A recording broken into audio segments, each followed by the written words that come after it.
সুপ্রিয় শিক্ষার্থীরা, আসসালামু আলাইকুম। আমরা এর আগের ক্লাসে সূচকের ধারণা নিয়ে আলোচনা করছিলাম, প্রাথমিক আলোচনা। এখন সূচকের ধারণা ব্যবহার করে বিভিন্ন গাণিতিক সমস্যা সমাধানে আমাদের কিছু সূত্র মেনে চলতে হয়। তাহলে সূত্রগুলির সাথে পরিচিত হই।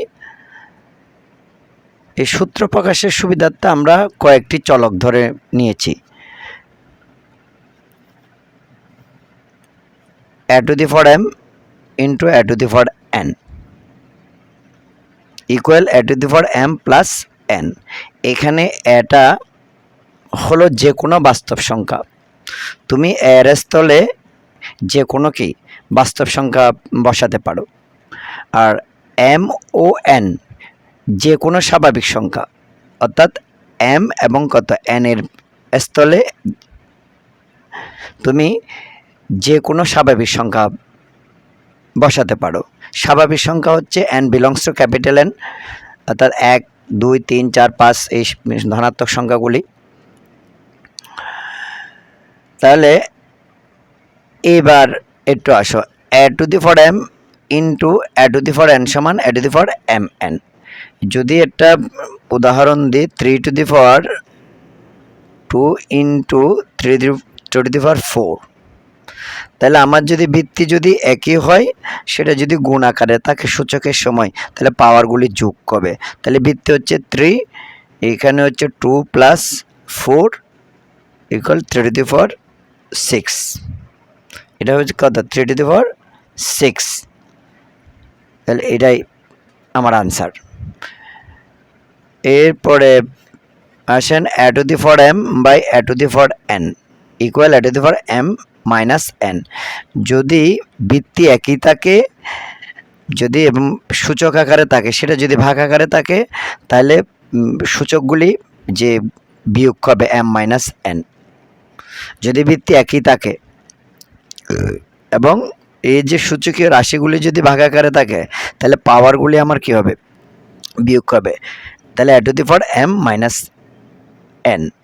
যেমন ধরেন, আপনার একটা উদাহরণ দিই, 2 to the power 5 by 2 to the power 3।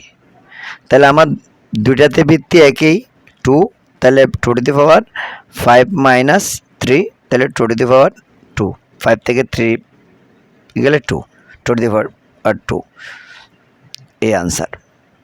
যদি আমার এভাবে থাকে a b whole to the power n সমান, আমি লিখতে পারি a b whole to the power n সমান হচ্ছে a to the power n into কত? b to the power n।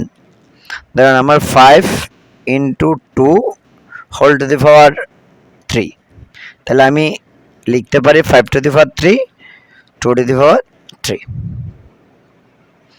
অর্থাৎ আমার এইখানে যে a এর জায়গায় হচ্ছে 5 বসালাম, b এর জায়গায় 2 বসালাম, whole to the power n, n এর জায়গা হচ্ছে 3, তাহলে পৃথক পৃথক 5 to the power 3 হবে, 2 to the power 3 হবে।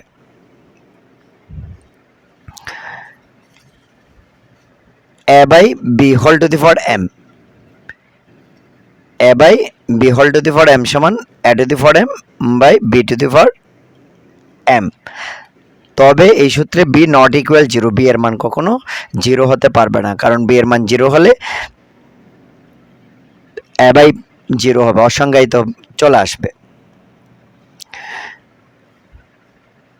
4/2 হোল টু দি পাওয়ার 3, তাহলে এটা সমান লিখতে পারি 4 to the power 3 2 to the power 3, 4 to the power 3 4 to the power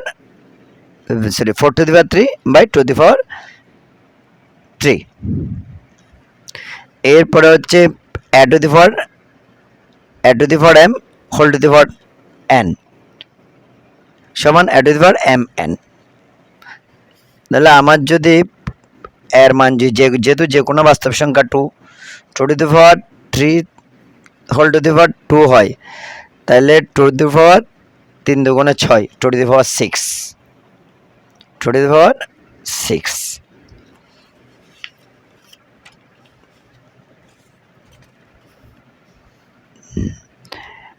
n root a যদি হয়, এটাকে আমরা লিখব equal a whole to the power 1/n। n root a যদি হয় তাহলে এ whole to the power 1/n। 27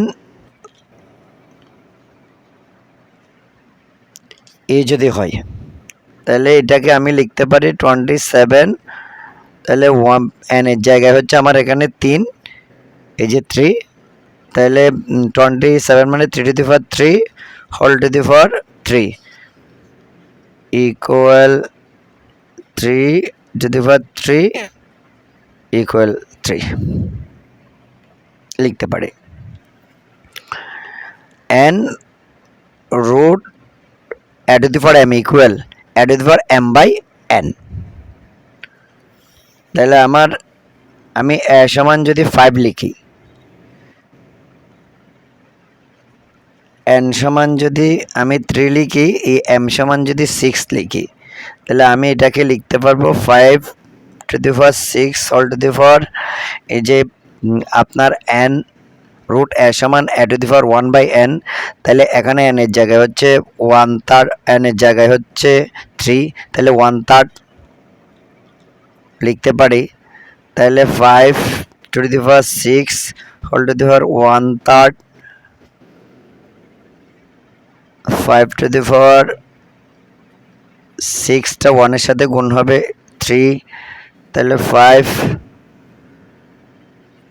3 দিয়ে 6কে ভাগ করলে 2, 5 স্কয়ার ইকুয়াল 25। এটাই আনসার আমার।